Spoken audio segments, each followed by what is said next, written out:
Hi Bobcats. In this video, we're going to take a look at the relationship between the temperature and the volume of a gas.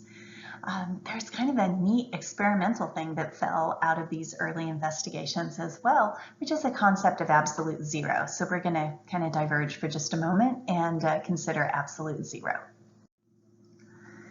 So Charles' law is the relationship between the volume and the temperature of a gas. And I'd like for you to watch a video about Charles' law. This video is kind of funny because he spends about the first, I think it's 2 minutes and 20 seconds, trying to blow up a glove and then tie it off like a balloon. So you may want to kind of fast forward to about 2:20 in this video. So go ahead and pause mine and go watch this Charles' law demonstration, please. Okay, now that we're back, what you saw in that Charles' law demonstration was that at different temperatures, the sample of the gas had different volumes. In this particular demonstration, you started off at room temperature and then cooled it. So, of course, this illustration that I have here on the slide doesn't exactly match it. It's not a glove, it's a piston and cylinder, but the high temperature is the one on the right, which is 400 Kelvin. And as the temperature is reduced from 400 Kelvin to 200 Kelvin, the volume of the sample is reduced as well. In fact, as we dropped the temperature by a factor of 2, the volume dropped by a factor of 2. And notice that up top, the masses up here, the weights that are pushing on it, are constant. So this is assuming that we're at constant pressure. And let's see, there we go. So the fact that one decreased and the other also decreased means that temperature and volume are directly proportional. Whatever one does, the other one does as well. So one way to illustrate that is here with these arrows. If one goes up, the other one goes up. And the mathematical equation to describe Charles' law says that V1 over T1 equals V2 over T2. The really cool thing about Charles' law is what happens at really, really cool or cold temperatures. This graph is illustrating what happens with a sample of some different gases and how their volume changes at various temperatures. These gas samples have different amounts of gas in them. And so what is happening here is that as the temperature decreases, like let's say for helium, as the temperature decreases, the volume also decreases. Well, that happens as well for neon and for argon, but no matter what gas it is or how much of the gas we have, all of these lines converge right down here. Well, at this point, the gases have zero volume, right? Because our vertical axis is volume. So right down here, we're at the point of zero volume, or 0 liters for our volume. And what temperature does that happen at? Well, it's hard to read on this axis, but it's about negative 273 degrees Celsius. This type of graph was reproducible for different samples, different gases, different labs, and it was the first experimental suggestion or evidence that there's a lower limit to temperature because a gas can't have a volume smaller than 0. There's no such thing as a negative volume. That'd be like having negative mass. We just can't do it.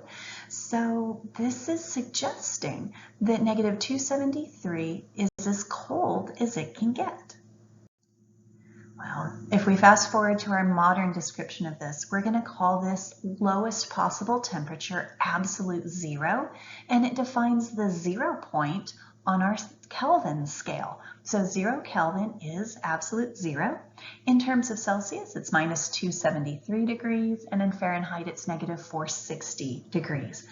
And if we think about this in terms of the kinetic molecular theory, at absolute zero, all atomic and molecular motion ceases. So if you just think about all of those particles slowing down and slowing down and slowing down until they just stop, that's what happens at absolute zero. There are some really weird things that happen that are due, or at least we explain them in terms of quantum mechanics. And so there's this thing known as superfluids, and there's also this thing called a Bose-Einstein condensate. And these are just really bizarre things that happen. There are a couple of websites listed here to give you more information on it, but it would be worth your time just for the ooh-ah factor to go watch this video that's down here on the bottom. Can you imagine pouring a cup of coffee and then setting that cup down on the table, and then the coffee climbs out of your cup?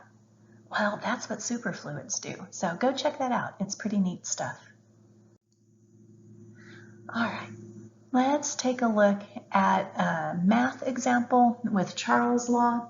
So this is going to use Charles' law.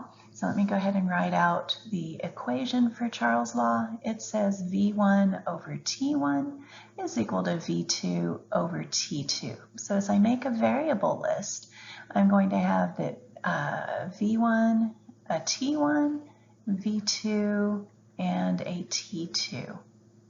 So the problem says I left an empty half-liter water bottle with the lid sealed in my car when the temperature is about 80 degrees Fahrenheit one day. What was the volume of the bottle when I went out the next morning and the temperature had dropped to 35 degrees Fahrenheit, which is about 2 degrees Celsius?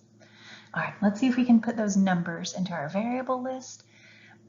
For its V1, the initial volume, that's about a half liter. That's the capacity of the water bottle. The temperature when I sealed it up was about 80 degrees Fahrenheit, but we don't use Fahrenheit in our scientific calculations. So let's grab the 27 degrees Celsius, but don't stop writing. We never use Celsius in gas law calculations. Let's go ahead and add 273, which is going to give us a nice round 300 Kelvin. Then let's see, V2, well, the question asks us what was the volume the next morning. So V2 is our unknown. And then T2 is dropped down to 2 degrees Celsius. So again, don't stop writing. Add 273 and we'll end up at 200, whoops, try that again, 275 Kelvin for T2. So the thing we're looking for in our Charles' law equation is V2, and right now V2 is multiplied by T2. I'm sorry, it's divided by T2. So to get V2 by itself, we need to multiply both sides of this equation times T2.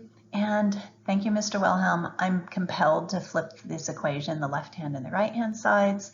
So V2 will be equal to, well, I've got to multiply both sides by T2, so that means I've got to multiply that other side as well. So I'm going to have V1 times T2 and all divided by T1. So I'm going to drop down below and start plugging in my numbers. Let's see, V1 was a half liter and T2 was 275 Kelvin.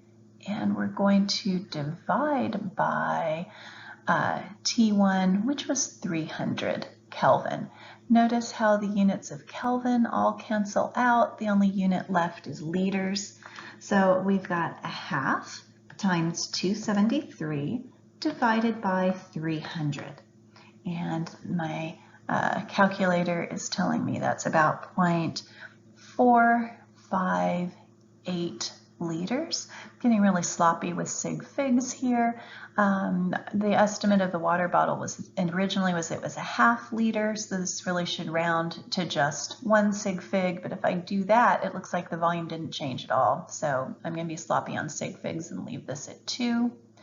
And so the volume decreased a little bit, and what I saw that next morning was that it looked like the bottle had collapsed a little bit. So our objectives here were to look at Charles' law, which was the relationship between the temperature and volume of a gas, and also to check out the really cool implications of Charles' law, known as absolute zero. If you didn't go watch that video, please take a moment and go watch it. It's really pretty cool.